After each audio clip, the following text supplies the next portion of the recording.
Bueno, el día de hoy está con nosotros Pablo Gómez, titular de la Unidad de Investigación de Inteligencia Financiera.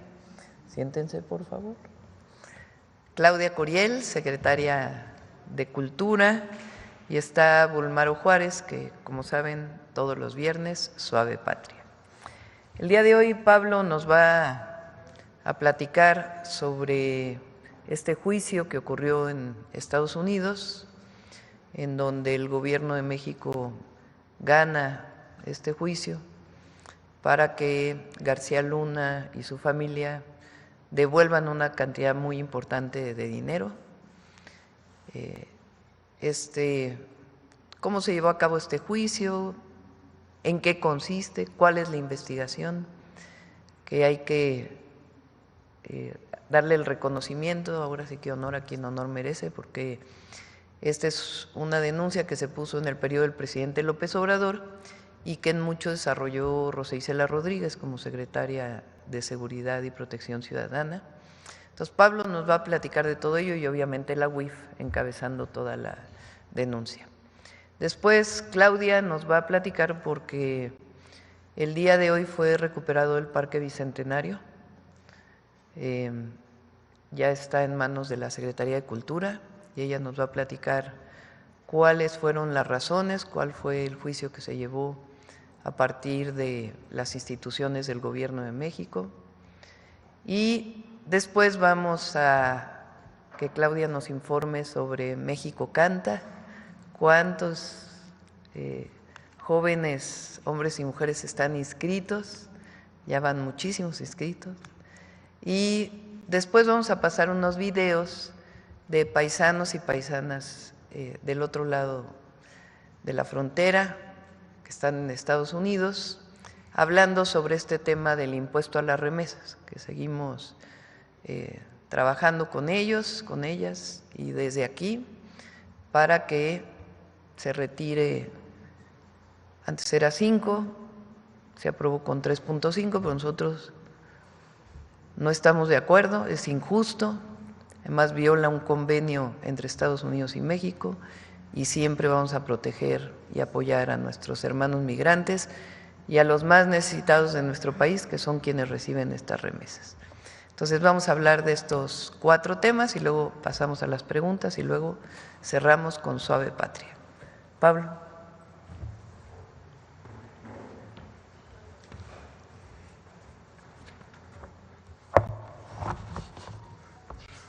Muchas gracias, presidenta.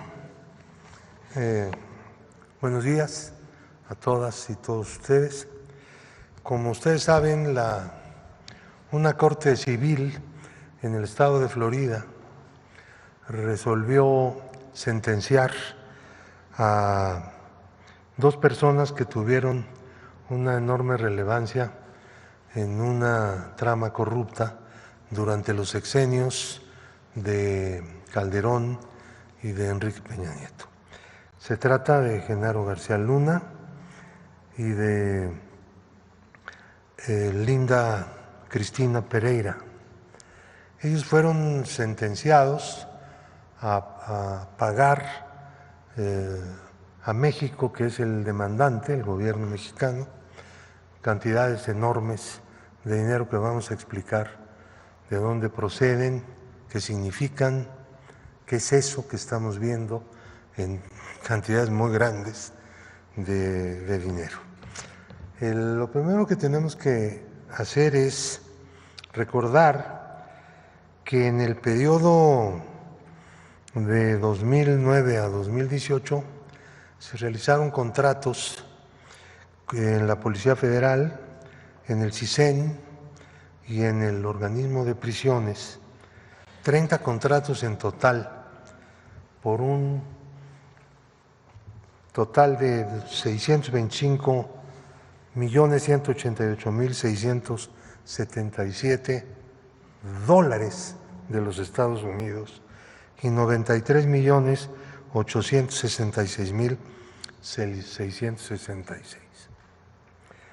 Al principio del cambio político que hubo en el país en el año 18, el gobierno de México inmediatamente empezó a tomar conocimiento de estos hechos y decidió presentar una demanda de carácter civil en Florida porque esa era la residencia de los implicados en el esquema corrupto. Es decir, tenían ahí bienes y vamos a ver qué ha pasado con esos bienes. Tenían residencia y operaban ahí. El primer problema fue lograr que una Corte Civil de Estados Unidos fuera reconocida como instancia jurisdiccional para recibir una demanda de esta naturaleza. Y hubo ahí un primer gran obstáculo que se venció, o sea, fueron derrotados en términos jurídicos los defensores de las personas implicadas y las personas demandadas. Y se inició de manera normal el proceso.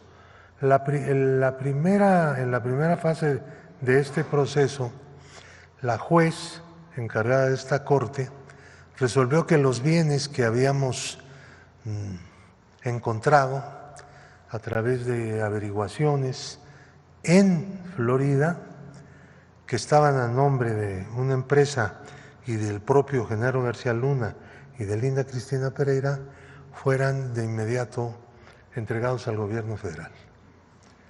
Y se entregaron aproximadamente 2,5 millones en bienes que fueron vendidos en Estados Unidos, uno de los cuales, por cierto, no se ha vendido todavía, pero está ya entregado y en administración del gobierno de México en los Estados Unidos. Este paso fue muy importante porque tanto Genaro García Luna, primero, y después Linda Cristina Pereira, se negaron a comparecer ante el tribunal. Y en esas circunstancias no le quedó más remedio a la jueza que los bienes que habían sido asegurados por el propio tribunal fueran entregados pues a quien los reclamaba, que era el gobierno de México. Y esto ya se llevó a cabo. Ahora, ¿de dónde vienen las cantidades que están en la sentencia? Genaro García Luna y Linda Cristina Pereira fueron demandados en momentos distintos. En el momento en que fue demandado García Luna, se le demandó por $250 millones aproximadamente. Era la información que se tenía. Esta situación fue mejorando. Rosa Isela Rodríguez jugó un papel aquí importantísimo, ya como secretaria de Seguridad Pública, y abrió completamente todo y ayudó y dio un aporte invaluable para el esclarecimiento de las operaciones que se hicieron dentro de la trama corrupta de García Luna. Con posterioridad se presentó reclamo contra Linda Cristina Pereira por una demanda de $580 millones, que son los que en ese momento conocíamos que en su totalidad habían sido pagados. Como pueden ver aquí, en realidad se pagaron 625 millones. Como las demandas fueron presentadas en momentos distintos, las cantidades varían por el nivel de conocimiento que de todo esto iba teniendo la Unidad de Inteligencia Financiera, que es quien originalmente presentó la denuncia en representación del Gobierno de México. Entonces, la sentencia de 748.1 8 millones de dólares que dicta la juez en Florida se refiere a 3 veces los 250 millones de dólares que fueron demandados por García Luna. Y los 1.740 millones de dólares que le impuso como sentencia a Linda Cristina Pereira se refiere a los 580 millones que la UIF presentó en la demanda contra ella. Estamos hablando de dineros distintos presentados en momentos distintos con cuantificaciones diferentes por ese motivo. Y la sentencia que dicta la juez no es en contra de 2 personas, sino de cada persona en lo individual, porque se trata de demandas por cada una de las personas y de las empresas que eran propiedad de estas personas. Entonces, ahora, ¿pero qué quiere decir esta sentencia? Quiere decir, en primer lugar, que ha quedado claro que todo ese dinero que salió del país y que fue alojado en el extranjero, buena parte de lo cual regresó al país, luego diremos cómo y por qué, ese dinero fue producto de un esquema de defraudación durante 2 sexenios sucesivos. Y esto es también muy significativo desde el punto de vista político. Nunca podemos hablar de transición entre un partido y otro cuando en realidad las cosas no cambiaban. La transición no ocurrió, sino la continuación del mismo Estado corrupto que viene de los años 50 y que se creó como parte del sistema político mexicano. Esa es la verdad. El cambio vino en 2018, por eso es que estamos aquí hablando de este tema. De lo contrario, nunca se hubiera escarbado nada, ni se hubiera sabido nada, porque todo era hecho a la perfección. Entonces, el asunto es que no terminará aquí este problema, porque próximamente vendrá otra sentencia de esta misma juez sobre un proceso que no sabemos cómo va a terminar todavía. Aquí hay algunos asuntos de carácter técnico, pero que de seguro terminará, ya sea a través de algún arreglo con las empresas o a través de convocar al jurado y que el jurado dicte un veredicto y la juez una sentencia. Entonces, la continuidad de este proceso tampoco está definido en términos de fechas, pero será próximamente. En el momento en que esto ocurra, pues el Gobierno de México informará, claro, obviamente, a la opinión pública de cuál fue el desempeño. Pero no solamente se trata de una reclamación en una corte en Florida. Por cierto, aquí el gobierno de Estados Unidos no tiene participación, como lo han dicho algunos medios, porque hay una equivocación ahí. No, se trata de los tribunales de un estado. Cada corte tiene una encargada, que es un juez o jueza, que esta jueza que ha hecho este pronunciamiento, dicho sea de paso, fue elegida en votación popular, coincidentemente, porque ustedes saben que en Estados Unidos tiene mucho desarrollo este sistema de elección de jueces y de fiscales. Entonces, nosotros tenemos un proceso penal en México, proceso penal que está arrancado, hay gente en la cárcel, hay muchas órdenes de aprehensión, hay una serie de conversaciones con algunos de las personas que tienen orden de aprehensión, con el propósito de que colaboren a efecto de que se esclarezcan todos los puntos.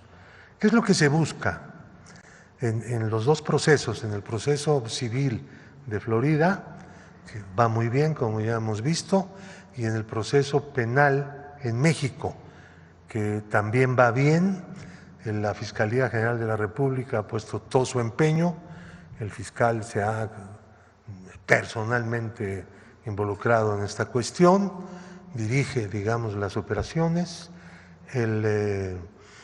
y toda la información con la que se contó desde un principio y toda la investigación en términos financieros que se hizo ha sido tomada en cuenta.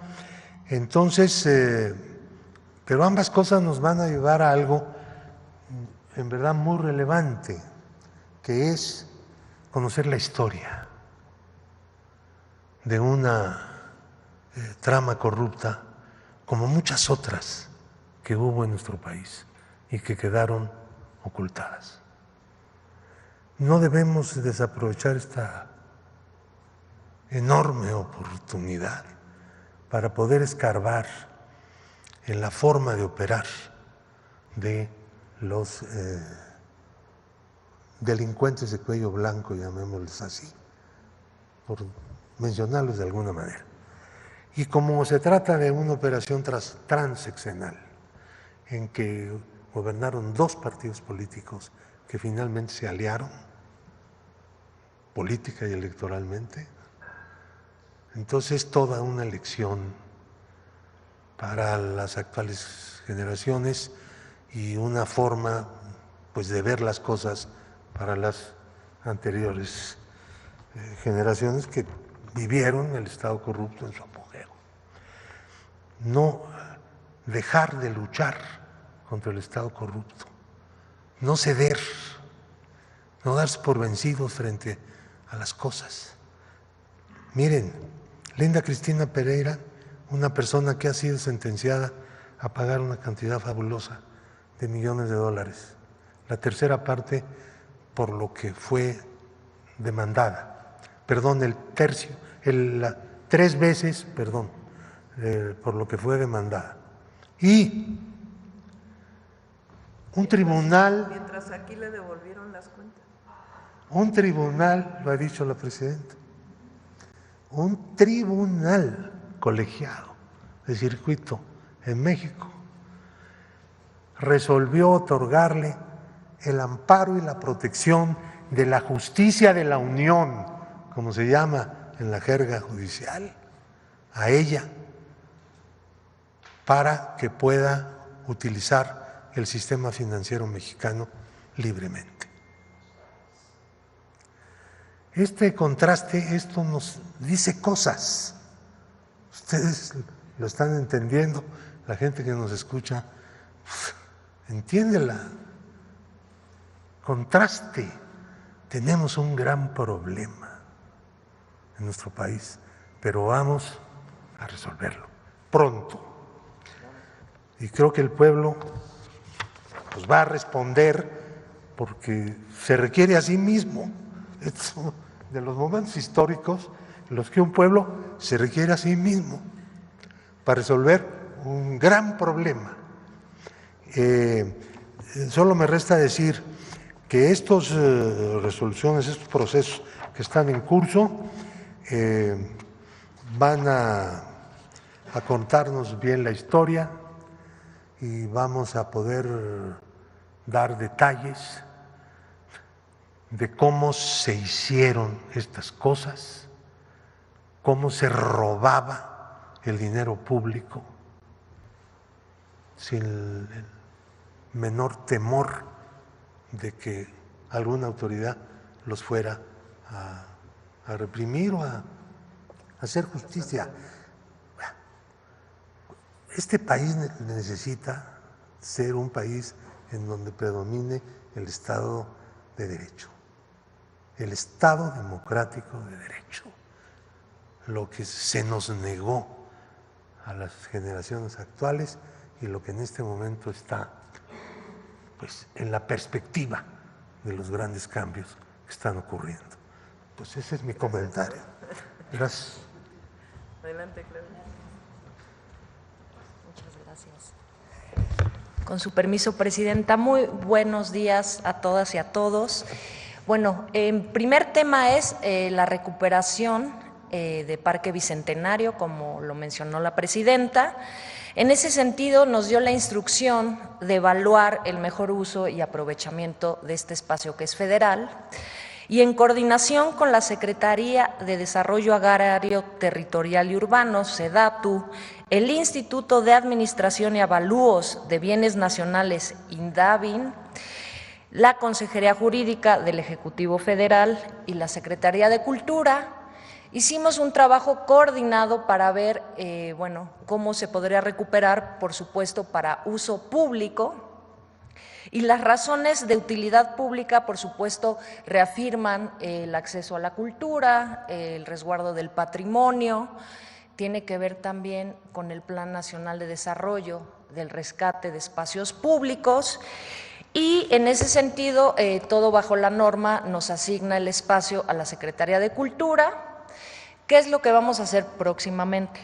Este siguiente mes, primero tenemos que entrar con todas estas instituciones a hacer el inventario del lugar, mencionar que hay 7 ecosistemas, entonces también con Semarnat vamos a trabajar, y de ahí hacer un relanzamiento de este espacio público.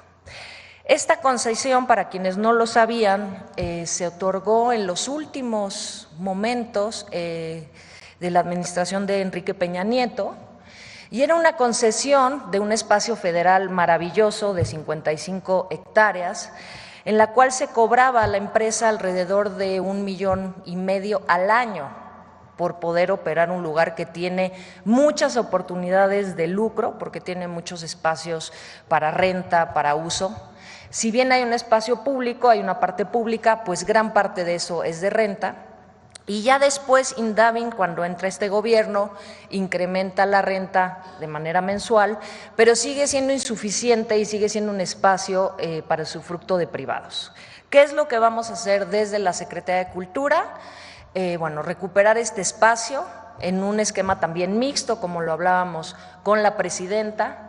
Promotores, promotoras, bajo la norma de protección civil y todos los lineamientos necesarios, van a poder operar en coordinación con la Secretaría de Cultura, pero vamos a fortalecer la parte pública que tiene este lugar para trabajar con el Gobierno de la Ciudad de México también, que nos ayudará a coordinar en este nuevo esquema de trabajo y facilitar otro tipo de oferta para el público y trabajar de manera responsable, de manera que el beneficio sea colectivo, que sea un rescate de un bien común, de un patrimonio para el país, de un patrimonio federal, que no esté en manos de una empresa que lucra principalmente con todo esto.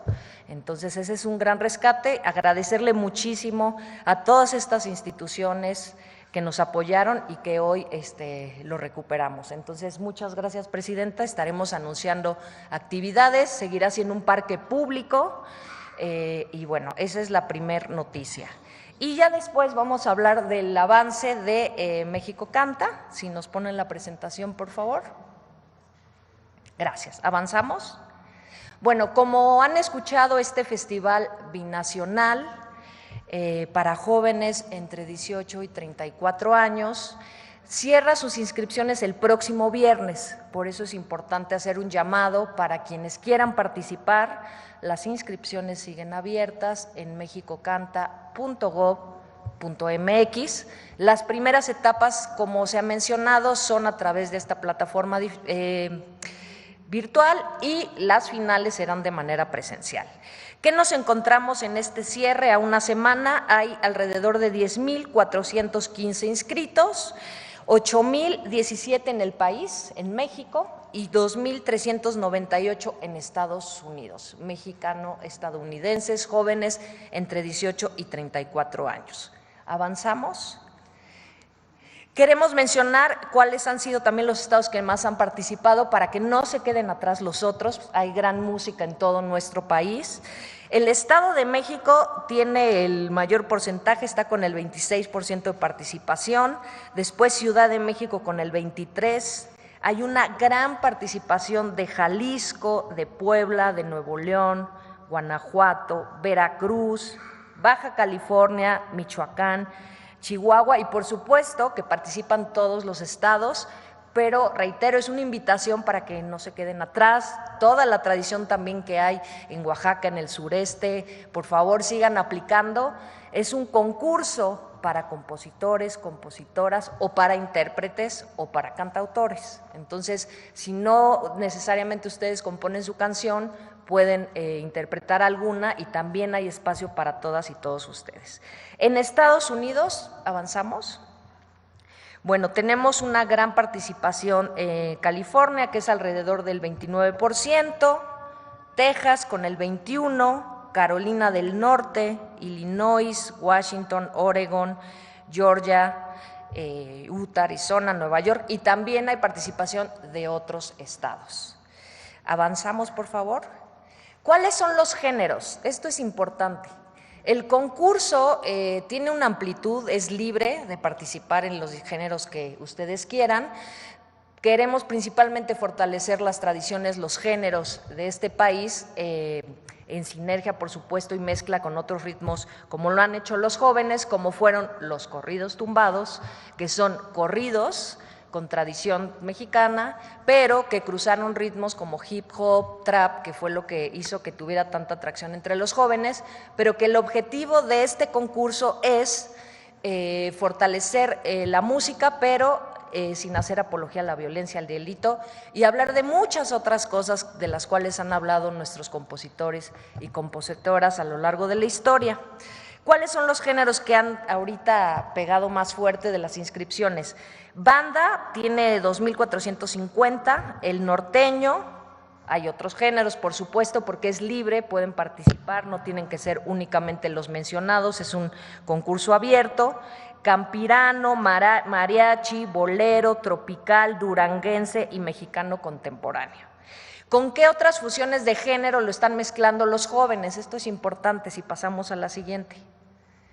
Bueno, con pop, con rock, con rap, hip hop, hay reggae también lo están mezclando con jazz, con country y con electrónica. Entonces, estamos hablando de un concurso que tiene mezclas de música tradicional con otros géneros, como fue lo que posicionó al corrido tumbado, y que si avanzamos en la presentación, una más, es muy importante hacer relevante que los cantautores son los que más están participando, es decir, compositores que además interpretan su música, tenemos 5,543, solamente intérpretes 2,406 y los compositores 2,466, pero estamos hablando de una creatividad importante de jóvenes en nuestro país.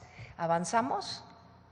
Y este es un indicador también muy interesante porque la mayor parte de los que han aplicado son jóvenes entre los 24 y 29 años y parte de las estadísticas de los que escuchan corridos tumbados son justamente entre los 18 y los 24. Evidentemente todos han escuchado los corridos, llega hasta los 30, pero los jóvenes que más escuchan esa música son justamente los que están respondiendo a la convocatoria y eso es muy interesante.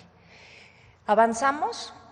Bueno, el concurso cierra la próxima semana, que es el viernes 30, se pueden inscribir, ahí pueden también preguntar cualquier duda, hay atención, y a partir de ahí se cierra la primera etapa y pasamos a la etapa de la primera selección, que va a ser del 31 de mayo al 4 de julio, donde van a quedar 10 seleccionados por estado de la República Mexicana y 15 por región de Estados Unidos para tener un universo de 365. Esto es una selección a través de la plataforma. Esos los estaremos también anunciando de alguna manera en algún video aquí. Y después viene la estatal, que es del 5 de julio al 8 de agosto, igual es mecanismo, es el jurado a través de la plataforma virtual. Y a partir del 17 de agosto ya vienen las regionales, que son las presenciales y que vamos a arrancar en Estados Unidos. Recordemos que todo este concurso se va a ver principalmente a través de los medios públicos, los domingos de cada una de estas finales, y estaremos informando también en otras plataformas. Hasta ahora es el reporte. Muchas gracias, presidenta. Los videos.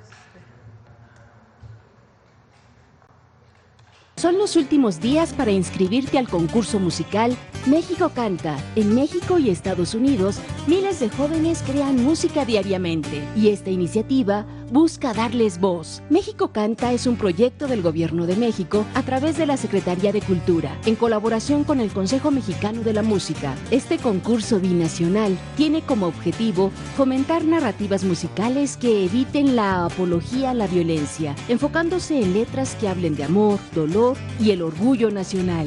Pueden participar canciones de banda, bolero, corridos, sones, mariachi, norteña, tumbados o alguna mezcla con música contemporánea mexicana. Si tienes entre 18 y 34 años, esta es tu oportunidad de participar como cantautor, compositor o intérprete.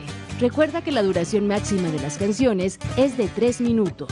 Las canciones en todas las categorías deben estar en español, Spanglish o lenguas originarias, pero siempre con letra. Las inscripciones están abiertas hasta el 30 de mayo. Consulta toda la información en mexicocanta.gov.mx. México canta por la paz y contra las adicciones. Gobierno de México. Vamos con los videos de los paisanos, por favor. Las y los paisanos.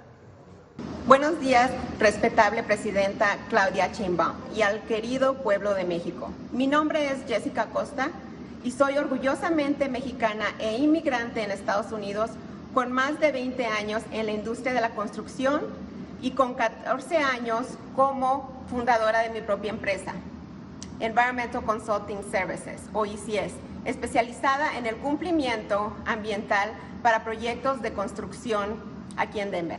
En el año 2024, las remesas enviadas por mexicanas y mexicanos en el exterior superaron los 63,000 millones de dólares. Esta cifra no representa solo dinero, representa esperanza, esfuerzo, responsabilidad familiar y hoy esa esperanza está en riesgo. Hoy levanto mi voz ante la propuesta de un impuesto del 3.5% sobre las remesas enviadas desde Estados Unidos a México. Aunque la tasa inicial era del 5%, esta medida sigue siendo regresiva, injusta y muy peligrosa para nuestra comunidad. Presidenta Claudia, le propongo una creación de una mesa binacional permanente entre el Gobierno de México y los líderes de la diáspora para co-crear soluciones con justicia fiscal, visión compartida y soberanía económica, aquí y allá. Muchas gracias. Hola, soy Javier Medina Vidal, politólogo mexicoamericano radicando en Arlington, Texas. Llevo 13 años como investigador y docente en temas de migración y la participación cívica de los mexicanos y mexicoamericanos. Hoy me dirijo a usted para sumarme a las muchas voces opositoras a la propuesta del gobierno estadounidense de imponer impuestos a las remesas que envían los migrantes mexicanos en este país a sus familiares en México. Quisiera destacar algunos argumentos puntuales en contra de esta iniciativa de ley. Primero, las remesas disminuyen los flujos de migrantes de México a Estados Unidos porque apoyan y sostienen a familias y comunidades enteras en México. Así que un impuesto a las remesas no frenaría de ninguna manera el flujo de migración.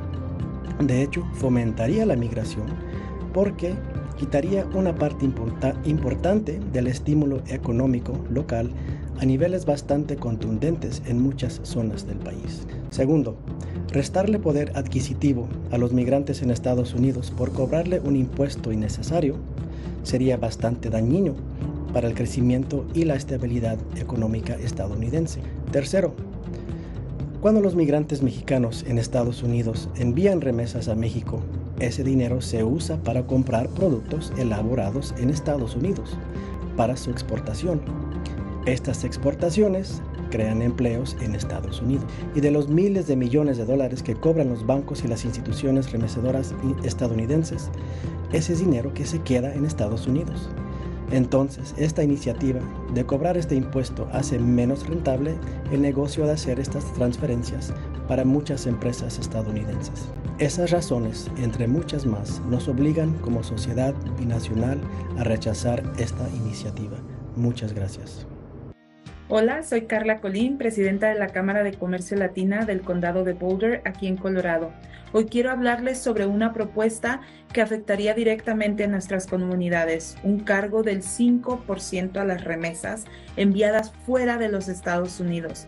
Las remesas no son un lujo, son un acto de amor, de compromiso con nuestras familias.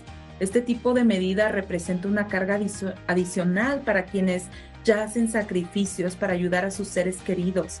Además, afecta a nuestros negocios. Muchos empresarios locales compran productos o servicios de compañías en México y otros países en Latinoamérica. Al aumentar los costos, estos incrementos terminan reflejándose en el precio final para el consumidor aquí en los Estados Unidos. Este tipo de propuesta no solo lastima a nuestras familias, también impacta la economía local y encarece los bienes y servicios que todos utilizamos. Por eso te invito a que contactes a tus representantes y expreses este desacuerdo. Es momento de defender el bienestar económico de nuestras comunidades. Alcemos la voz y protejamos lo que hemos construido con tanto esfuerzo.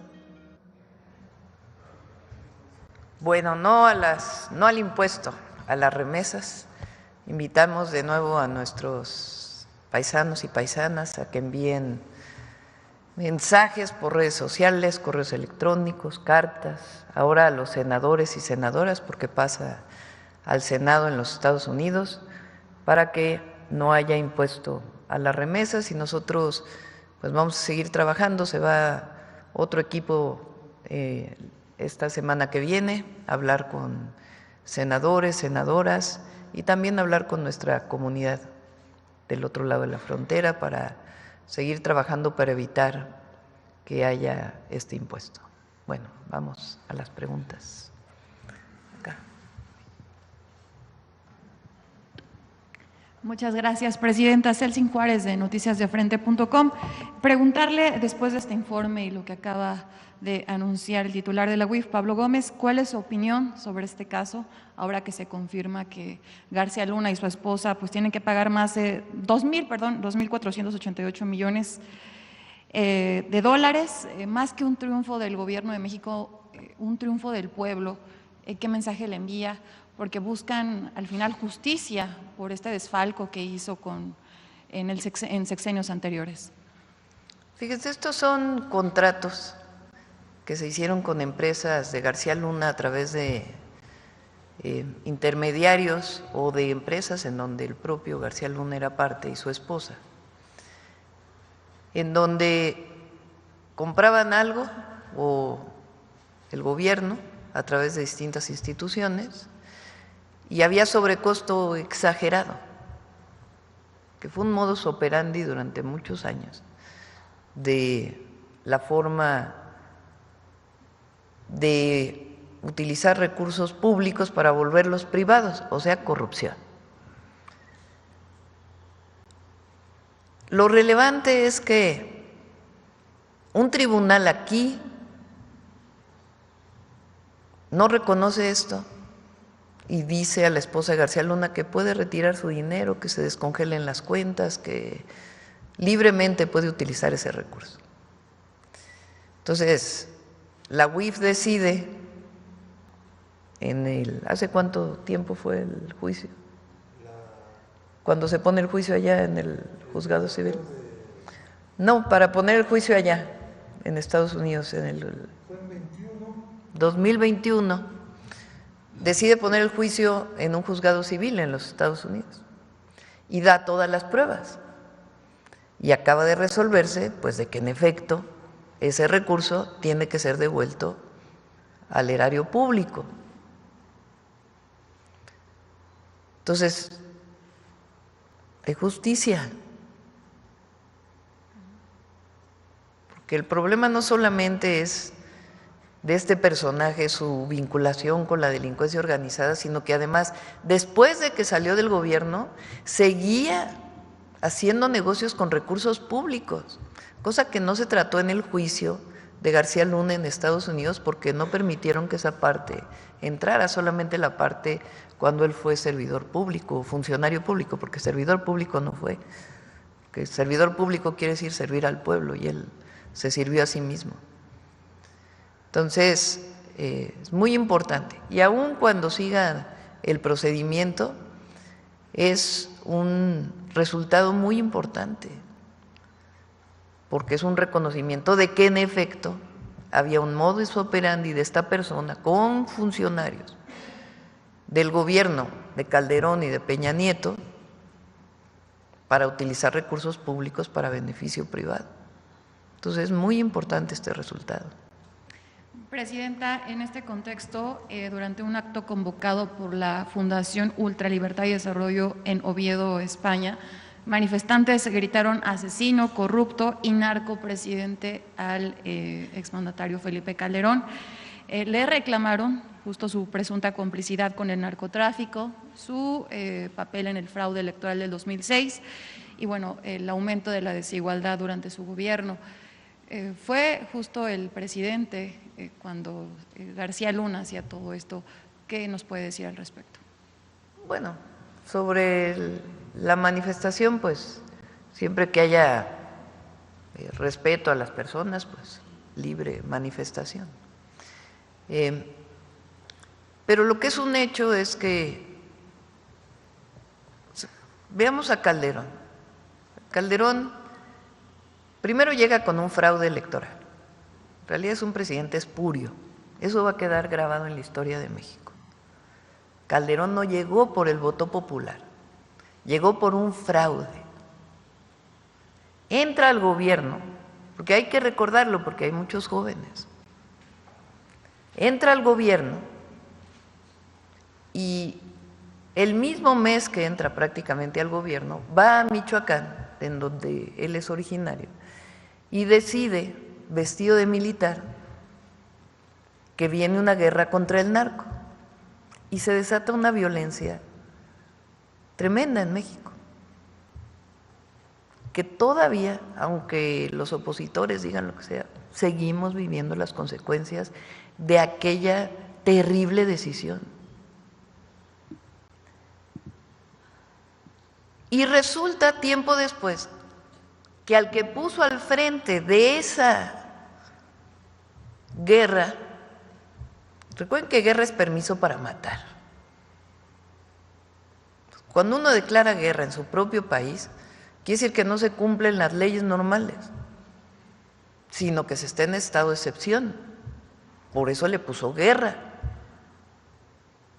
Entonces no es que se detuviera un delincuente, iba a la cárcel, hacían ejecuciones extrajudiciales, generando una ola de violencia tremenda.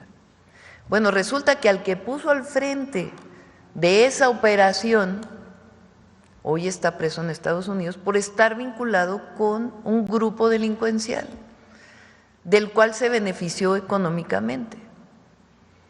Bueno, en ese juicio,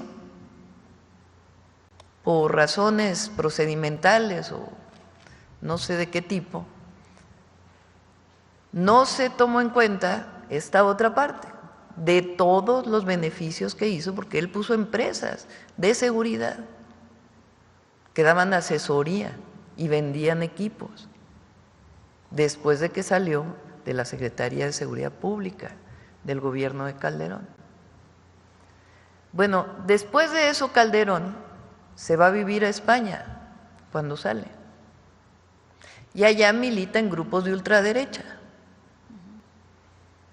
Y no solamente habla en contra del gobierno, que tiene su derecho a hablar en contra del gobierno, sino que, por ejemplo, ayer, vean nada más el pensamiento del conservadurismo, dice que es una lástima que Estados Unidos no intervenga en América Latina y particularmente en México. Lo que quiere decir que cuando él fue presidente, pues sí había intervención, ¿no? Entonces, es muy importante no solamente lo que ocurrió en el sexenio de Calderón y las personas que trabajaron ahí, sino qué representa, que es el prianismo al final, que estuvo aliado a un grupo que pensó que era dueño de México. Afortunadamente en 2018 el pueblo de México dijo basta y tomó el futuro en sus manos. Y hoy, porque no hay que dejarlo de recordar, Estamos prácticamente a una semana de la elección del Poder Judicial, porque siguen la comentocracia y todos ellos, Calderón, Zedillo, los comentócratas, diciendo que el pueblo elija a los jueces, magistrados y ministros le quita independencia. Ayer lo dijo en un evento la presidenta de la Corte. ¿Cómo le va a quitar independencia? A ver, primero para empezar, ¿quién controlaba el Poder Judicial? En la época del prianismo, pues el presidente le hablaba por teléfono a los ministros y resolvía problemas, cosa que no ocurrió con el presidente López Obrador. Pero ahora la presidenta está renunciando a nombrar los ministros y se lo está dando al pueblo de México para que el pueblo de México elija. ¿En qué momento eso es perder independencia o autonomía? Es todo lo contrario. ¿A quién van a responder las ministras y los ministros? Pues al pueblo, porque el pueblo los eligió. El tema central es que sí, ya no se van a poder seguir haciendo estos negocios corruptos al amparo del Poder Judicial, como el que denuncié el otro día, que lo vuelvo a decir, que por cierto suspendieron el caso, de un ministro que fue director del SAT, del Servicio de Administración Tributaria, que en su época se cobraron impuestos, esas empresas se van a juicio y quieren que se les regrese el dinero con intereses, lo cual es ilegal. Entonces, o otros empresarios que abiertamente militan contra nosotros y que el problema de fondo pues es que no quieren pagar impuestos. Presidenta, justo sobre este tema, sobre las elecciones judiciales que pues ya cada vez están más cerca, a través de redes sociales se han viralizado imágenes de listas que presuntamente se están distribuyendo en todo el país, donde indica por quiénes votar en estas próximas elecciones judiciales. Llama la atención que no son listas como las que comparten los ciudadanos de a pie, que se manifiestan en redes sociales, sino que se ven en un formato pues bien elaborado, y que justo hoy el periódico Reforma publica en su portada, donde dice que partidos políticos, sindicatos y gobiernos pues están distribuyendo este tipo de acordeones, hasta menciona ahí que del tamaño de una tarjeta de crédito, para favorecer a perfiles de la Cuarta Transformación. Un candidato que no tiene nada que ver con la Cuarta Transformación, ¿no? En sus listas. Justo señala el caso específico de Nuevo León, encabezado por Samuel García, que dicen que está operando ya para pues promover a un candidato que va a favorecerlo en caso de llegar, pero bueno, también menciona que Morena estaría operando de esta misma forma en la Ciudad de México. Esto obviamente pues ha desatado muchas dudas entre los ciudadanos, lo hemos leído en redes sociales y pues siembra esta duda, ¿no? Incluso hasta dicen que si no se trata de algo pues hecho por la derecha, la oposición, como para boicotear esta próxima elección judicial. Presidenta, preguntarle, ¿está garantizada esta libertad, elección? libertad, libertad. Quien garantiza una elección democrática siempre es el pueblo. Entonces, a todas y a todos voten libremente. En caso de que se esté actuando mal, presidenta… Pues tiene que intervenir los organismos electorales, el INE, el Tribunal Electoral, pero libertad libre, voto libre, secreto y directo. Gracias, presidenta. También ya por último, preguntarle su opinión sobre el alcalde… Y también por ahí salió en el Reforma, porque también hay listas de la derecha. O sea, ¿quién sabe quién anda haciendo eso? Presidenta, preguntarle su opinión sobre el alcalde de Uruapan, estas declaraciones que hizo el día de ayer, Carlos Manso, que declaró que la policía municipal debe abatir a los delincuentes sin ninguna consideración. Pues está mal.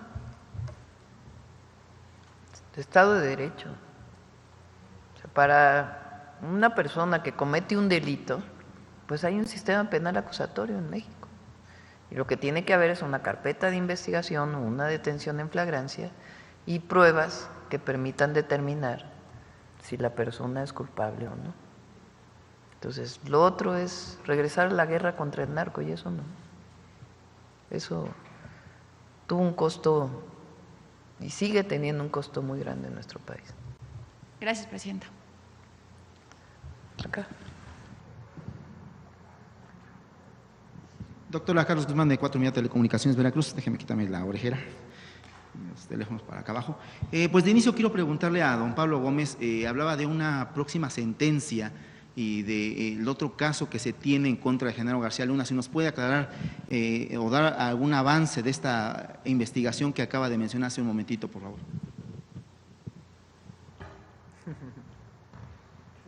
Es que dejé mi nota incompleta.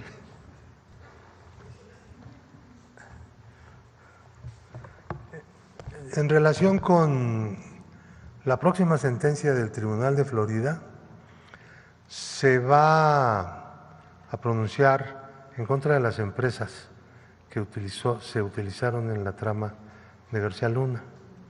Son empresas que firmaban los contratos en dólares, los cobraban en dólares, los sacaban del país, los llevaban a Barbados, que es un paraíso, y también algún dinero lo llevaron a Israel y no me acuerdo a qué otro lugar. Partes de ese dinero volvieron al país con el propósito de hacer pagos a las personas que habían participado en la trama corrupta. Mucho dinero, centenares de millones de dólares. La UIF se dirigió a través del sistema EGMON, que es un sistema internacional de información de datos de inteligencia financiera, a la UIF de Barbados en 3 ocasiones. En las primeras 2 ocasiones no respondió nada y en la última respondió que no sabía. La verdad es que sí sabía, porque logramos que en el juicio, utilizando el juicio civil, hubiera una intervención del mismo tribunal que nosotros redirigimos hacia un tribunal de Barbados donde se ganó ese pleito. Y finalmente le entregaron al juzgado de Florida la información con la cual cuenta en este momento la juez y forma parte del proceso.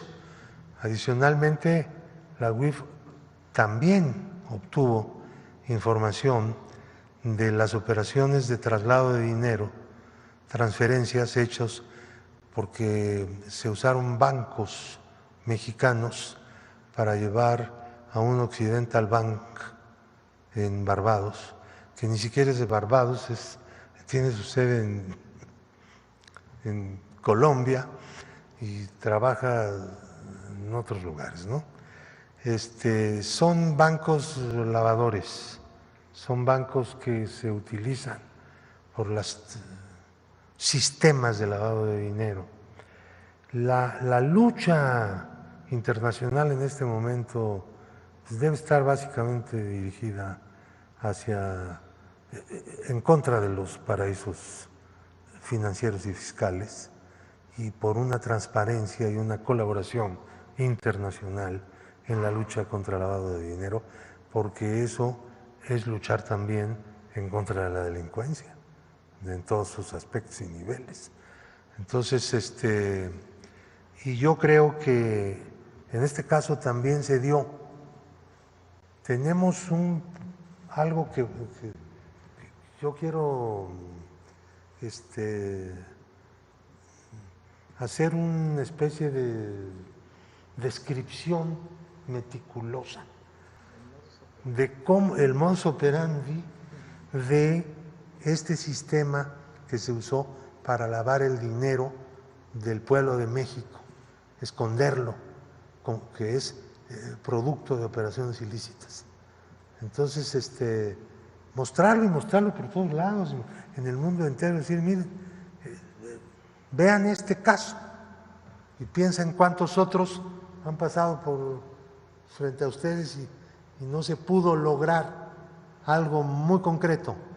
Aquí hay también en este asunto, estamos viendo, no solamente la sentencia de la juez de Florida, sino también un avance en el método y en la técnica y en la dedicación para poner al descubierto los sistemas de lavado de dinero. Nada más rápido antes de que se vaya, ¿nos puede mencionar algunas empresas de esta próxima sentencia y las cantidades que se están buscando? Las empresas son conocidas porque ya no existen, ya no están operando. Estas empresas se hicieron para esta trama corrupta. Empresas fachada. Numba, Night System, la que tenía su nombre Genaro García Luna fue GLAC, pero era una distribuidora de ganancias. Ahí las tienen. Ahora, esta Numba Technologies fue creada para hacer contratos con CISEN que en su totalidad ascendieron a $208 millones. Para eso la hicieron. Se llama igual que Numba Inc. Y sin embargo es una razón moral diferente. Hay algunas otras que se usaron en la trama del lavado posterior. Esas empresas no hicieron contratos ni recibieron directamente dinero, sino que recibían dinero de las que cobraban, ¿entiendes? De tal manera que se iba escondiendo el dinero y se iba difuminando pues, todo, ¿no? Porque tenían que hacer muchos pagos. Esos pagos son los que tenemos que ver. ¿Hasta dónde? ¿Cómo? Nosotros ahorita estamos investigando cómo se repartió una parte, no muy grande, pero significativa, no muy grande para estos niveles, pero significativa para el gasto político en efectivo, utilizando mecanismos gubernamentales. Es una cosa también interesantísima. Parte de este dinero fue a dar a campañas políticas. Y eso lo vamos a demostrar, pero eso no es en el juicio de Florida, ese es en el juicio mexicano, ¿me entienden? Porque esto se tiene que ver también en los tribunales mexicanos. Y ya estamos en eso, ya hay órdenes de aprehensión abiertos, hay detenidos, hay una serie de cosas, hay unos avances muy buenos y se van a abrir nuevos procesos y se va a ir adelante. No hay que detenerse. Y en este caso, ¿de qué empresas están gestionando los recursos que se están buscando, don Pablo? ¿Qué empresas estarían gestionando los recursos que están reclamando? ¿Qué empresas estarían gestionando estos recursos que está usted buscando volver a...? Nosotros tenemos una lista de 15 empresas que fueron utilizadas para operaciones de lavado, pero de segundo piso. No cobraron, sino que fueron de segundo o tercer nivel de lavado. Esas 15 empresas están obviamente pues, fichadísimas, ¿no? Muchas de ellas no pueden operar ya en el sistema financiero. ¿Y de qué monto estamos hablando? ¿Cómo? ¿De qué monto estamos hablando? ¿De qué cantidad estamos hablando? Estamos hablando para esas empresas $100 millones. Más o menos. No es juego, ¿eh? No, sí. Sí, por eso le preguntaba. Sí, gracias, don Pablo. Sí, gracias. Doctora, perdón por el impasse, pero está interesante el tema. Sí me gustaría consultarle pues el tema de la CENTE. Están allá afuera, sé que hoy recibe a los gobernadores, pero si nos puede comentar si siempre sí va a recibir a la CENTE 12:30 como se había quedado, ¿no? Está abierta la mesa con los secretarios, con la secretaria de Gobernación y el secretario de Educación, con ellos. ¿Se descarta la mesa aquí en Palacio? Conmigo sí. Ok. Pasando a otro tema. Y lo explico. Esa reunión estaba acordada desde hace días. Es decir, no tendrían por qué haber golpeado reporteros, afectado como afectaron a muchos ciudadanos de la ciudad.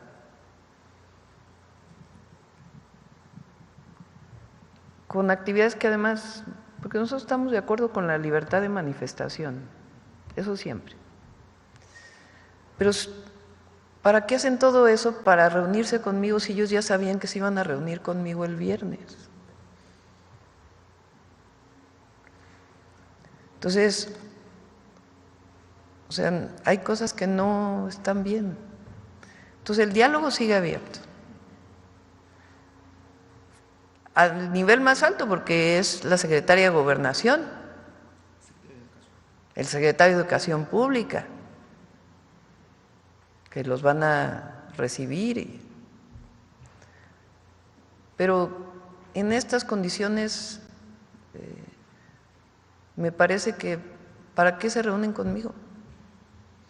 Si llevan, yo confío plenamente en los secretarios. Entonces, yo estoy a favor de la manifestación pacífica, pacífica. Y el diálogo sigue con los secretarios.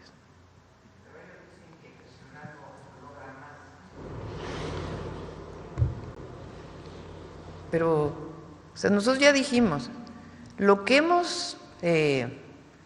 el gobierno de la Cuarta Transformación, desde el presidente López Obrador y con nosotros, ha dado a los maestros es mucho y ojalá pudiéramos dar más porque se merecen todo las maestras y los maestros de México.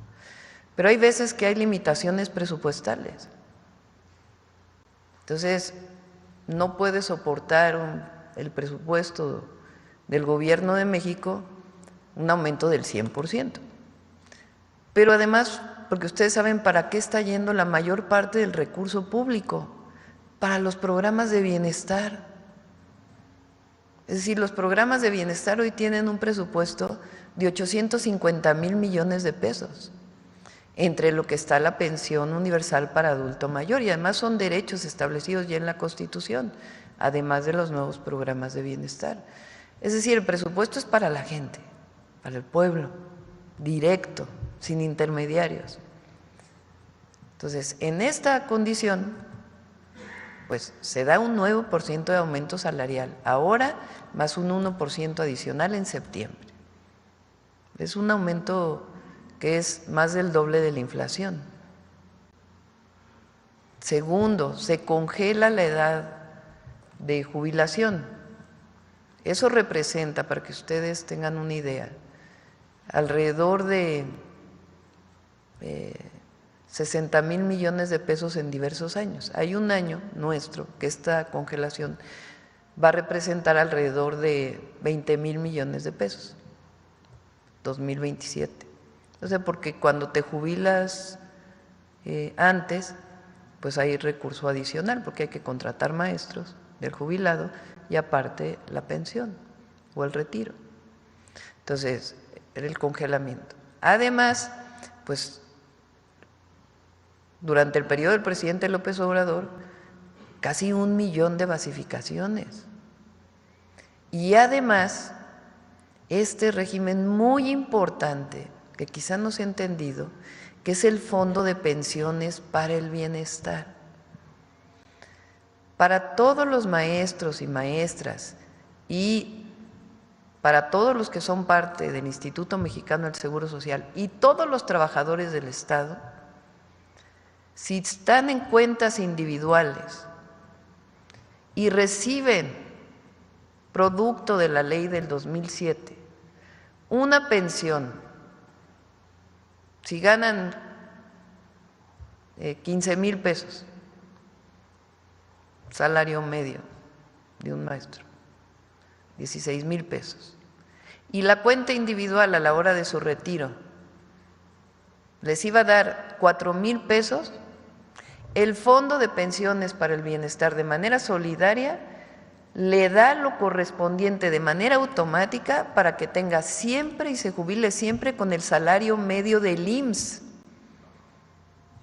No es ni siquiera el salario mínimo, es el salario medio del IMSS, que además va subiendo cada año.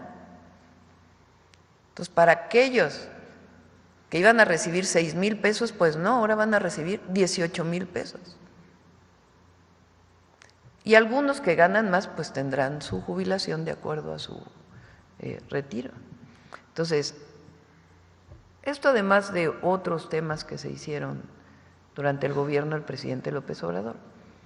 Entonces, lo que les hemos dicho es, seguimos hablando, no quiere decir que, pero por el momento lo que puede dar el gobierno es el congelamiento, seguir en pláticas y 9% y el 1% de aumento. Y con relación a este sistema de promoción y movilidad del magisterio que quedó en la reforma del 2019, con la que muchísimos maestros no están de acuerdo, yo propuse eliminarla. ¿Qué la sustituye? No quiero decidirla, renuncio como presidenta a poner una forma de evaluación para los profesores. Quiero que las maestras y los maestros lo decidan democráticamente, en foros escuela por escuela, y que las y los maestros decidan cómo quieren que cambie el famoso UCICAM. Sí, y lo que decían los maestros, eso será. Entonces, es una propuesta, creemos, acorde con el tiempo que estamos viviendo, pero además seguimos con el diálogo y hay muchas cosas estatales que también estamos viendo cómo apoyar. Por ejemplo, en Oaxaca faltan muchos maestros en las escuelas y ya dijimos todas las plazas que se necesiten para que los niños tengan clases. Pues eso es de obvia resolución. Entonces nada más hay que ver pues qué maestros faltan en qué escuelas, qué tipo de escuelas, y tienen que estar las y los maestros en Oaxaca. Entonces, no nos negamos al diálogo, ni mucho menos. Hemos hecho una propuesta que está sobre la mesa y pues seguir hablando, seguir dialogando. Entonces, este esquema pues de cuando no hay diálogo, porque durante mucho tiempo, recuerden la reforma educativa del 2013, los maestros se manifestaron, fueron reprimidos en el Zócalo, pero además no había diálogo, y aquí está el diálogo abierto con el gobierno de la República, con los gobiernos estatales, con apoyo de la Secretaría de Educación Pública. Por ejemplo, en Baja California Sur, que durante mucho tiempo los maestros tuvieron apoyos adicionales por el gobierno estatal, pues hoy el gobierno estatal tiene muchos problemas para poder basificar a los maestros. Entonces dijimos, este mismo año, 500 plazas para Baja California Sur, para que los maestros por primera vez puedan tener un esquema de basificación de los maestros estatales, serían federalizados, y vamos avanzando. Entonces, está la mesa abierta, está el diálogo abierto. Pero, ¿por qué razón golpear a los compañeros? O sea, ¿por qué? Y si son provocadores, pues también que haya una denuncia de que son provocadores. Estaba viendo ahí en las redes que algunos, que no sé si son maestros o no, pero ya están llamando a boicotear la elección del Poder Judicial. Pues bueno, entonces juntan los extremos, ¿no? Entonces, el diálogo está abierto con la Secretaría de Gobernación y el Secretario de Educación Pública. Yo estoy en contacto permanente con ellos. Lo que ellos reclaman básicamente también es el tema de esta reforma que se hizo en la época de Felipe Calderón. Ellos insisten mucho en el tema, yo no sé si sea justa o no, pero finalmente cada quien tiene su posición. ¿No hay forma de que esta se pueda revisar, doctora? Es que lo que les hemos estado diciendo es que incluso el Fondo de Pensiones para el Bienestar es mejor que la jubilación que tendrían con base en la reforma del 2007. Pero quitar esa reforma. Y lo hemos demostrado, por eso. Es que, a ver, quitar la reforma tiene problemáticas diversas, porque ya están en cuentas individualizadas el retiro de los maestros. Entonces, nosotros decimos, seguimos hablando, no es que haya un no rotundo, seguimos hablando, pero no es algo que sea trivial hacer. Ahora, ¿qué hay para que las pensiones sean justas? El Fondo de Pensiones para el Bienestar, porque eso es lo que estamos buscando, pensiones justas, que están indexadas al salario medio del IMSS. Incluso se jubilan mejor algunos de ellos que con la del 2007. Entonces, por eso decimos, es una mesa de trabajo en donde se explique, se enlaza las razones, los argumentos de muchas cosas que ya han ido avanzando. Entonces, el tema es, ¿por qué si ya tenían diálogo?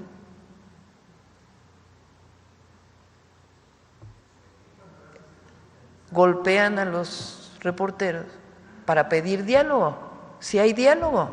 Es más, ellos no fueron a una mesa de trabajo que ya tenían abierta. Y no quiero hablar mal de las maestras y los maestros, ni mucho menos, porque la labor que realiza el Magisterio Nacional es lo más loable del mundo. Y además, nosotros siempre hemos sido defensores de la educación pública, siempre, y vamos a seguirlo haciendo. Nosotros no privatizamos la educación. Pero lo que decimos pues son mesas de trabajo, mesas de diálogo, donde se hable, se informe sobre el UCICAM. Vámonos a las escuelas. ¿Por qué no quieren ir a las escuelas a discutir? Que los propios maestros decidan cómo quieren ser evaluados y que lo que surja de ahí es lo que hace el gobierno. No puede haber una consulta más democrática que esa. Entonces, repito, nosotros a todas las maestras y maestros los respetamos. Y está la mesa de diálogo, al más alto nivel, porque es la Secretaría de Gobernación y el Secretario de Educación Pública. Perfecto. Quería preguntar otros temas, pero ya nos extendimos mucho. Nada más consultarle. Mencionaba usted hace un momento que se va a enviar otra delegación a dialogar, a cabildear, como se le llama, con los senadores de Estados Unidos para evitar que se imponga lo que es este arancel impuesto a remesas. También el día de ayer, después de que se dio a conocer esta resolución de la Cámara de Representantes, la oposición, platicamos con varios, entre ellos Alito Moreno, pues mencionaba incluso como un fracaso justamente el haber reducido de 5 a 3.5% lo que es este impuesto. Nada más su opinión sobre esto. Muchas gracias, doctor. Bueno, pues ahí pasó de 5 a 3.5, pues menos de lo que se estaba planteando. Nosotros lo que queremos es que vaya a 0. Entonces, algunos de los senadores de otros partidos fueron también a Estados Unidos, a Washington, a hablar con congresistas. Entonces, pues también fueron ellos. Entonces, si lo cataloga como un fracaso, pues también es de ellos, ¿no? El asunto es que nosotros vamos a defender a nuestros hermanos y hermanas siempre, y consideramos absolutamente injusto que se le ponga un impuesto a las remesas. Entonces, vamos a seguir. Entonces, viene la elección al Poder Judicial de este domingo en 8, y después, pues ya también podemos seguir hablando de esto, porque todavía falta, por la información que tenemos, que se apruebe en el Senado de la República. Pasó por el Congreso, ahora tiene que pasar por el Senado. Y a todos nuestros hermanos y hermanas allá también que sigan enviando a sus senadores, senadoras que no están de acuerdo con esto, porque es discriminatorio, ellos ya pagan impuestos. No es que no paguen impuestos, ya pagan impuestos, entonces sería una doble tributación que además pues no está permitida por un convenio, un acuerdo que se firmó entre el gobierno de Estados Unidos y México. Ya se los informamos también.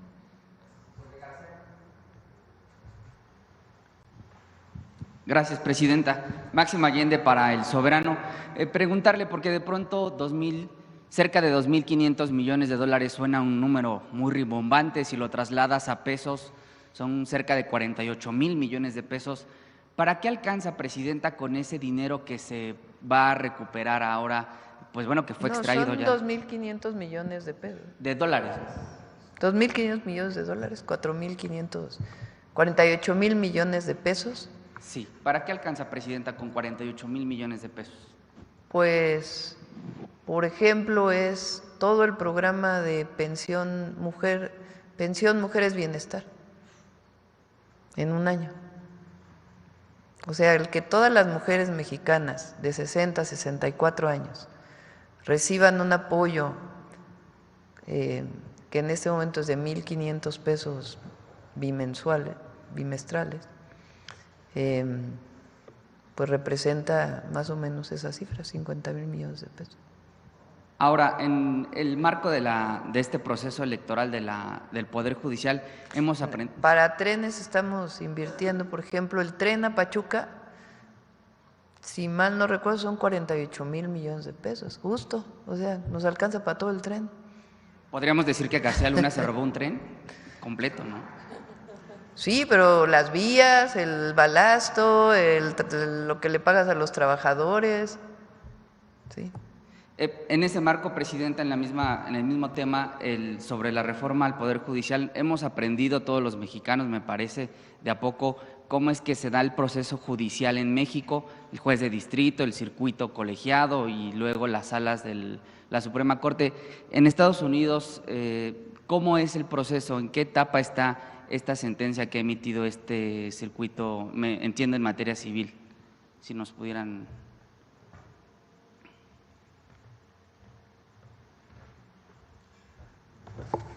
Esta sentencia ha sido pronunciada ante la renuencia de que los demandados comparecieran al tribunal. Por lo tanto, están admitiendo la validez de la demanda. Entonces ya no tienen la justicia normal, digamos, la apelación que se puede presentar en un tribunal local, pues ya no opera, obviamente. Y por lo tanto, la sentencia de ayer es una sentencia definitiva, ¿no? Entonces, claro, podría cuestionarse el monto, pero eso no tiene sentido para los propios demandados, ¿no? Porque da igual el monto que fuera. Ahora, la ley dice que cuando no comparece el demandado, la responsabilidad que tiene en la demanda se triplica. Por eso salen esas cantidades tan altas. No existen esas cantidades. Son unas cantidades imaginarias que están puestas en una ley que dice, bueno, si tú le robas, defraudas al vecino y él te gana un juicio por la vía de que tú te niegas a comparecer, entonces el dinero que le robaste lo puedes reproducir, ¿no? Y la máximo que puedes llegar a reproducirlo, pues son 3 veces, en una operación, digamos, de muchos años y de manera normal, ¿no?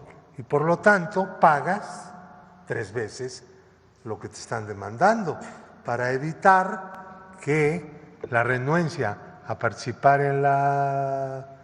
en el juicio se convierta en un negocio del enjuiciado, ¿no? Es una lógica de tipo legislativo. Entonces la jueza lo que ha hecho es aplicar la ley. Aunque ustedes no lo crean, hay países en donde por lo regular los impartidores de justicia aplican la ley y ya, no es como aquí, que quién sabe. a veces y a veces no, y vivimos en una situación de no conocer en realidad qué puede pasar, ¿no?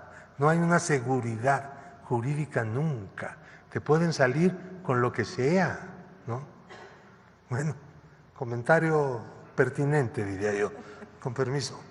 Presidenta, si me permite ahora un planteamiento sobre energía, porque el pasado miércoles la secretaria Luz Helena González, pues entró en vigor ya la nueva Comisión Nacional de Energía con el objetivo de agilizar trámites y evitar duplicidad en funciones regulatorias en el sector. Ayer justamente que se hablaba de los polos de bienestar, se hablaba de la demanda de energía y de cómo alimentarlos. Preguntarle, Presidenta, ¿qué va a ser diferente esta Comisión Nacional de Energía para no caer en los vicios de la Comisión Reguladora, la que sustituyó, y la Comisión Nacional de Hidrocarburos del viejo régimen? Se forma esta Comisión Nacional de Energía en sustitución de la Comisión Nacional de Hidrocarburos y de la Comisión Reguladora de Energía, que durante todo el periodo neoliberal, desde que se formó, pues cometió una serie de irregularidades. Y como objetivo tenía otorgarle a los privados, con muchas irregularidades, contratos, o bueno, permisos, para poder generar electricidad o poner una gasera, o en fin. Ahora la Comisión Nacional de Energía primero se hace mucho más chiquita, no tiene pues tanta burocracia. Segundo, es muy transparente, a diferencia del pasado, y tiene algo de fondo, toda la reforma.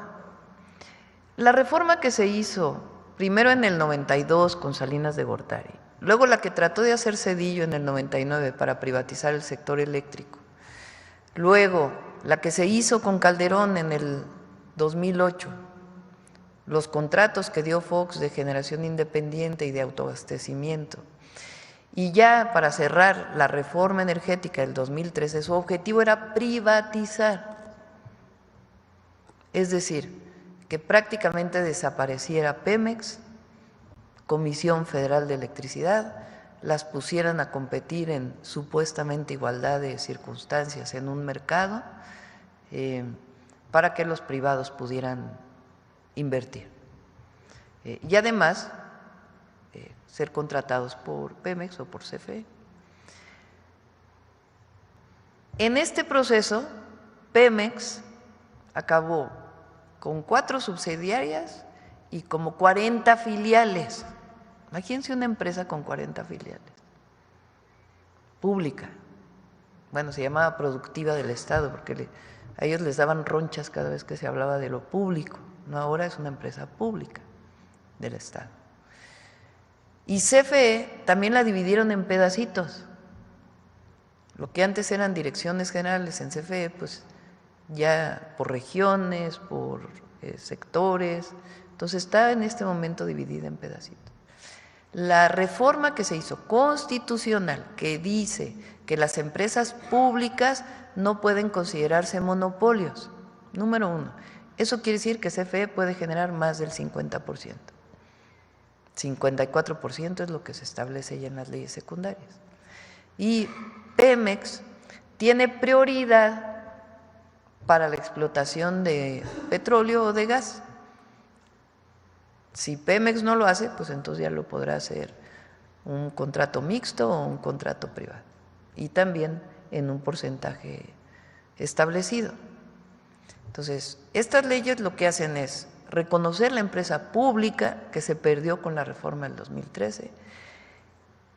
Va a tardar más o menos un año, pero se van a reducir y a integrarse verticalmente de nuevo, como están todas las empresas privadas o públicas del mundo de petróleo y de electricidad.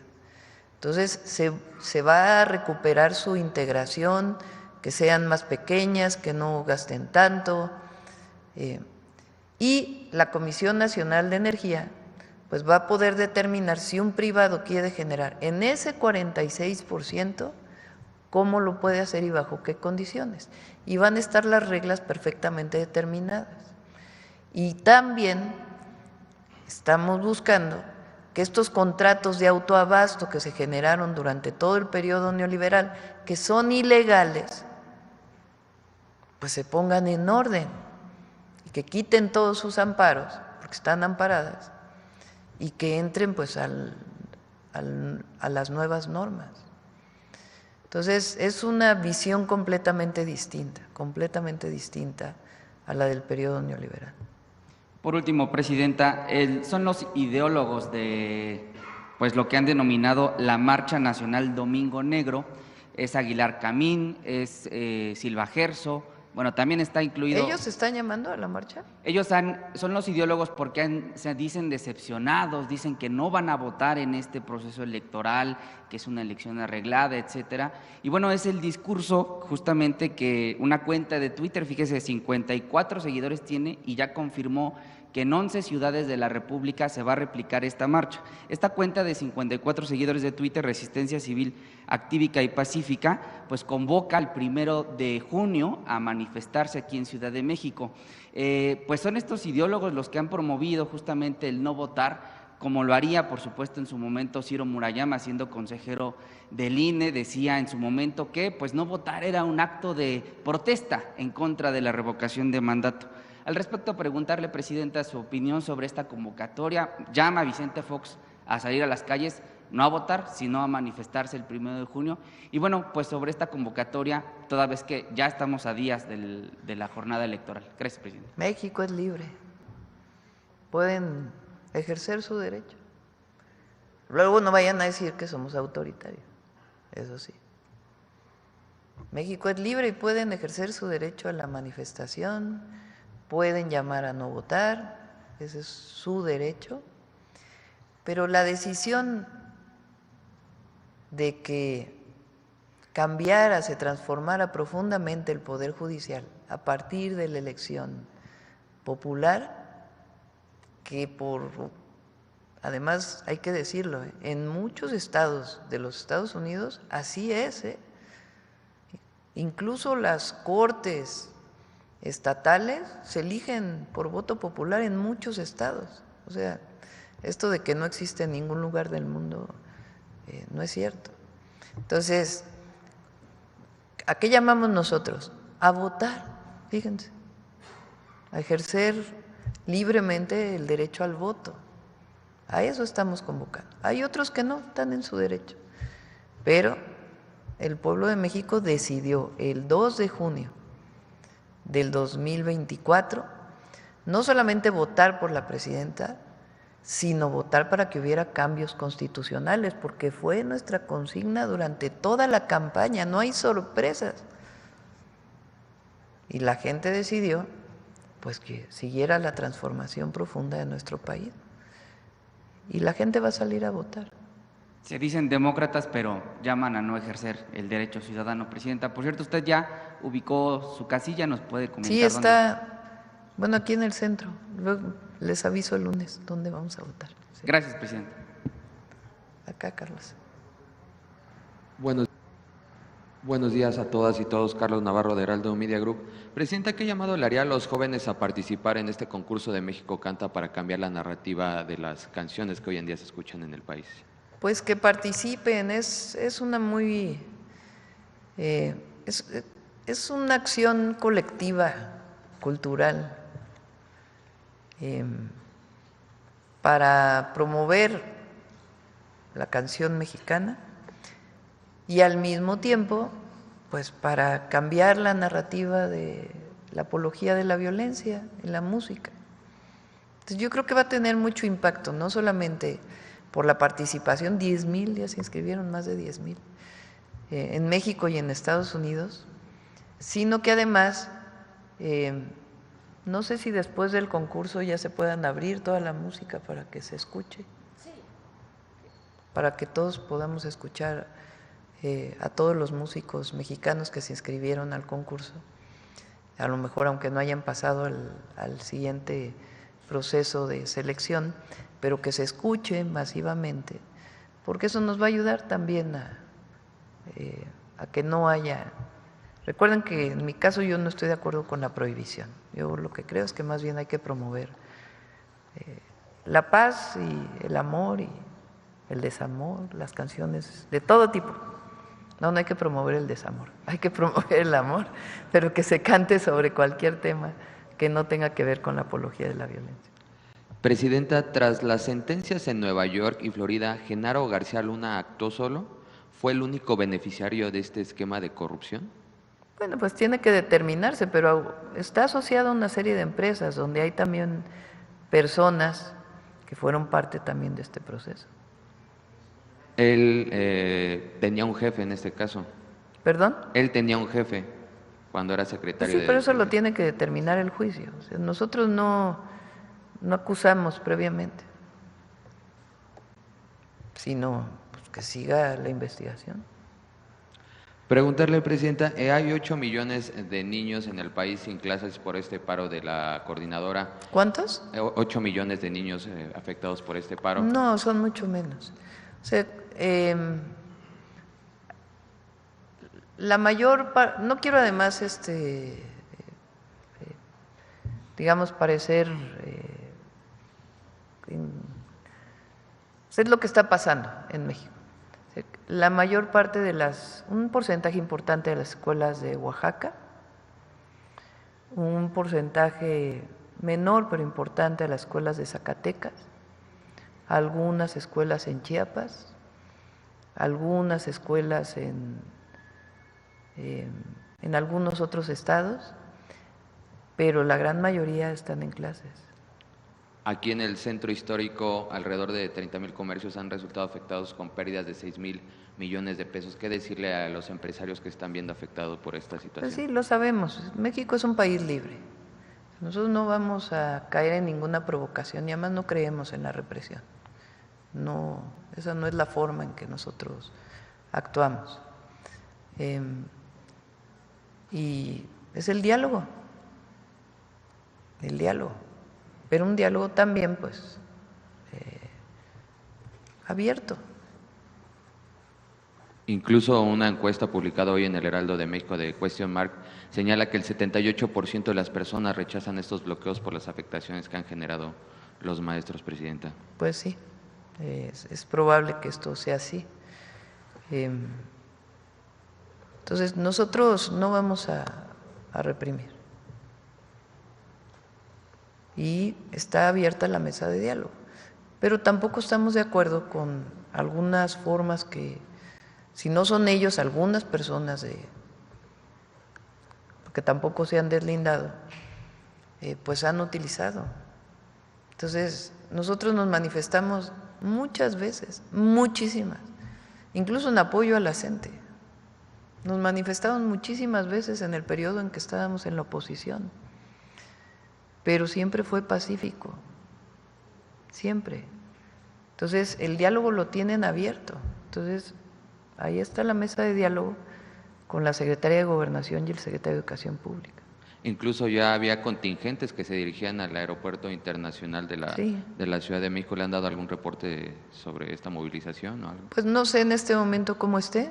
En la mañana nos plantearon que iban hacia el aeropuerto y no vamos a caer en ninguna provocación, en ninguna. Preguntarle, Presidenta, sobre lo que ha dicho la Embajada de Estados Unidos, que se decreta la frontera sur como zona de defensa nacional, si les informaron algo, si fue parte del acuerdo con el presidente Trump. No, nosotros no vamos a hacer un acuerdo de ese tipo. Ellos tienen derecho a hacer en su país lo que determinen. Nosotros también tenemos derecho a decir que no estamos de acuerdo. Desde el primer momento que ellos pusieron, que ampliaron la presencia militar en la frontera sur de su país, nosotros enviamos una nota, ya lo había dicho yo aquí,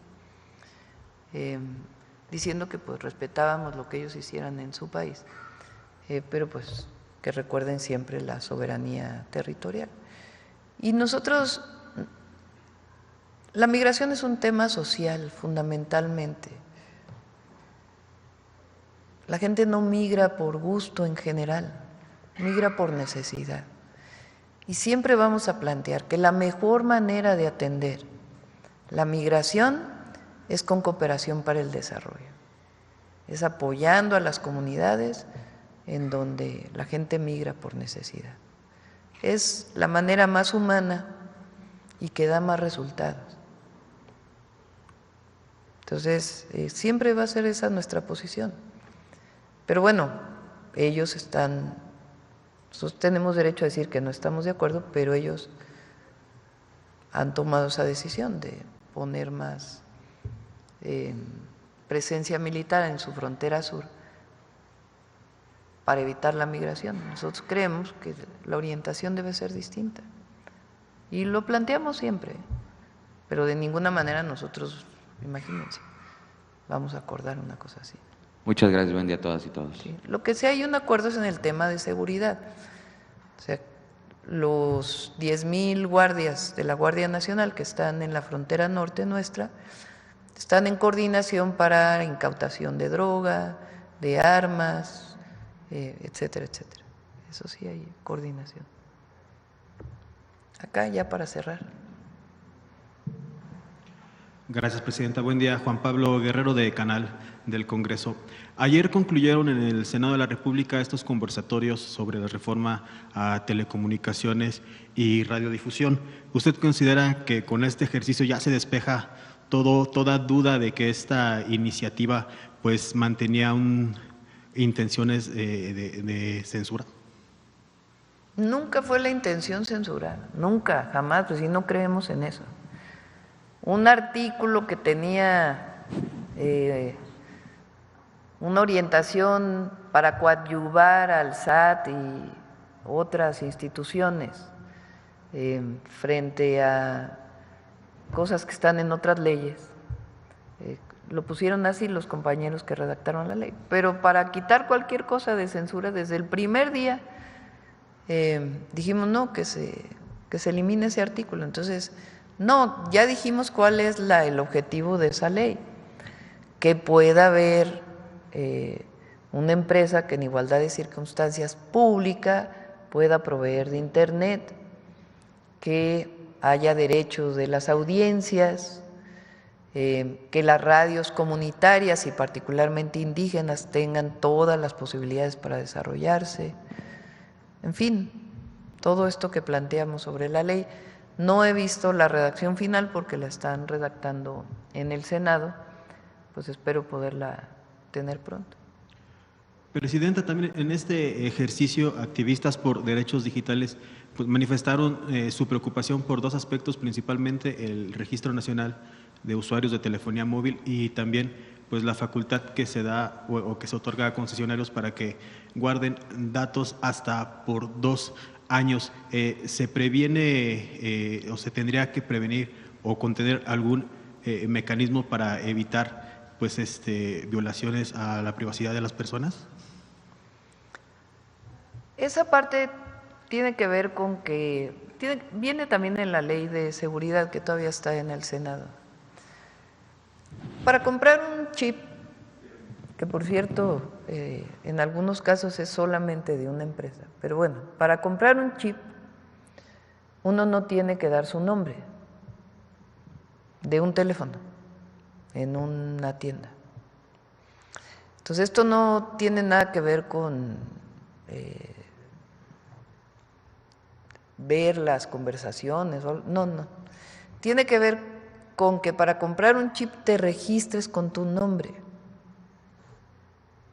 La delincuencia usa muchas veces, distintos chips que le va cambiando al teléfono. Entonces, lo que viene en esa ley, y también viene en la ley de seguridad, es si vas a comprar un chip, pues que se registre tu CURP con tu identificación. Eso es un tema esencialmente de seguridad, no tiene nada que ver con ninguna otra cosa. Y en la ley de seguridad está establecido quién puede y cómo se puede utilizar esa información, y es frente a una investigación de un delito que coordina la Fiscalía General de la República en el marco de sus competencias. Entonces ese es el tema, ni siquiera es huella digital, biométricos, ni mucho menos, sino que para comprar los chips del teléfono pues tengas que dar una identificación.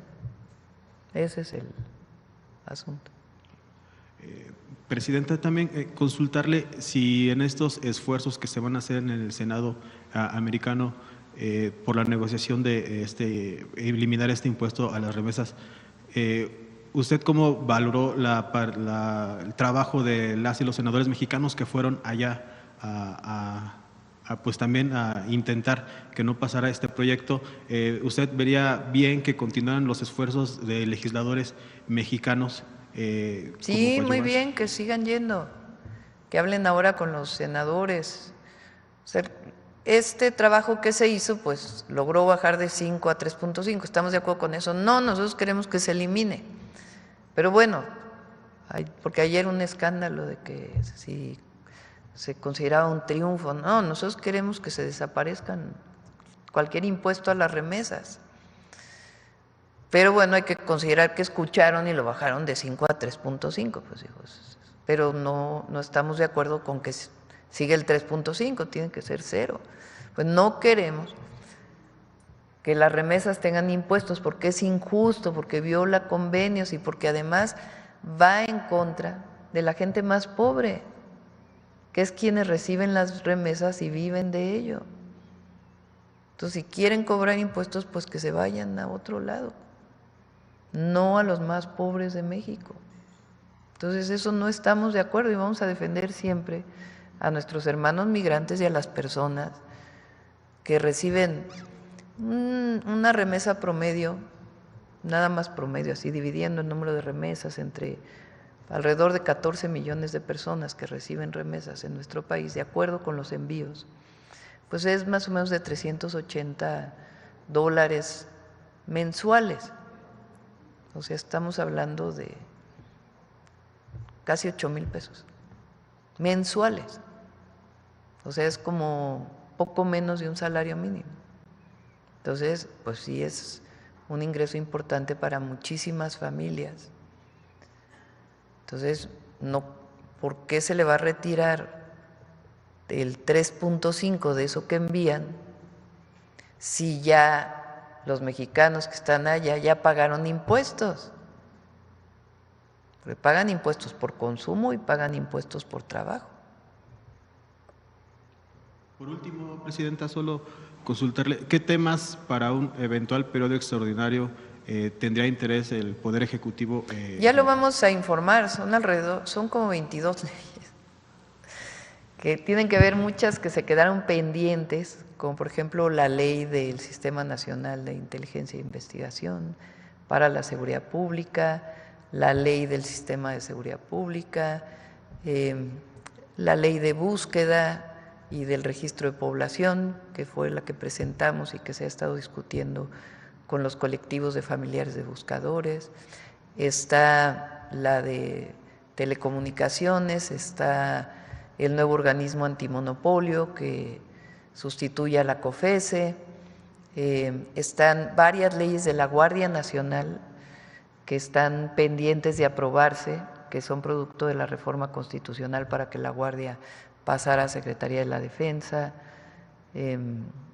Varias de estas leyes son como 22. Muchas gracias, presidente. Bueno, ya, vamos a Suave Patria, que ya se hizo tarde. Vámonos. Con su permiso, Presidenta. Bishabel, Presidenta, la saludo con mucho respeto. Bishabelesh Lakesh, secretaria, director, amigas y amigos reporteros. Bishabelesh Lakesh desde Palacio Nacional. Les acabo de saludar en la lengua mayatán. ¿Saben cuál es la lengua mayatán? El maya. Y principalmente se habla en el sur del país, en los estados de Campeche, Quintana Roo y Yucatán. Nuestro México son montañas, árboles, flores. Lo más importante es vida. Conocemos una actividad que es crucial para la preservación de la naturaleza, en donde hay trabajo en equipo y un trabajo colectivo de mujeres y hombres. Este ha sido realizado durante siglos e incluso lo podemos ver en los códices mayas. Antes de continuar, quiero agradecer a la Universidad Intercultural Maya de Quintana Roo por su apoyo para la realización de este video.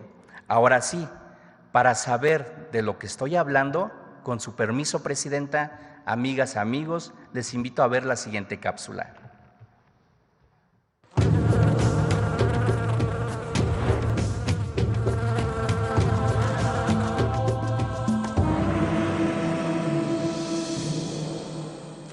Somos indígenas mayas, orgullosamente. Somos los hijos de los descendientes de meliponicultores. La miel, pues no solo miel para nosotros, es muy sagrado. Mis abejas son mi vida. Representa una de las formas de conservación de la naturaleza, lo que nos permite cuidar el medio ambiente. Meliponas o las abejas Shunankap, lo que hacen es que ellas son muy especialistas en cuanto a la colecta de lo que son los néctares. Cada planta tiene ciertas propiedades. Ellas pueden ir reuniendo y concentrarla en lo que es la miel. Una melipona tiene que recorrer alrededor de 200 flores para juntar una gota de miel. Es un líquido ancestral, es un líquido curativo, es, digamos, una manera de vivir para nosotros. Porque todo lo que trae la melipona pues son miel medicinal. Produce muy poco, pero pues sirve para mucho. Tradicionalmente servía a las mujeres en trabajo de parto. Y también para las heridas. Por ejemplo, si te cortas la mano, te cicatriza muy rápido.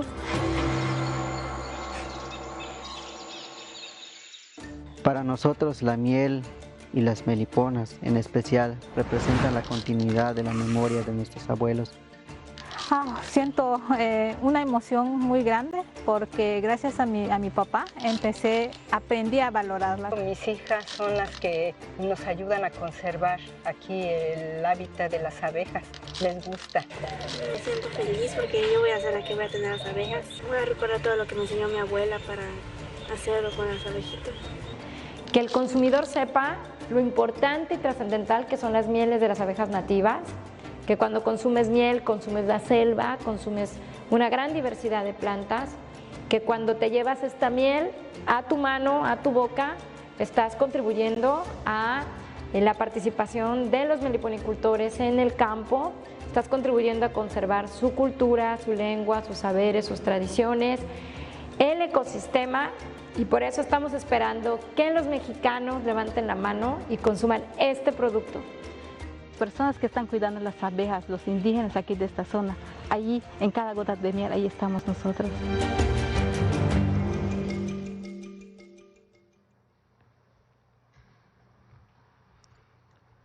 Como vimos, la abeja melipona o Shunankap, como la denominan los hablantes de la lengua maya, es endémica en el continente americano. Aquí en México la podemos encontrar en la Huasteca Potosina, en la Tamaulipeca, Veracruzana, en la Huasteca Hidalguense, en la península de Yucatán y en otros estados del sur.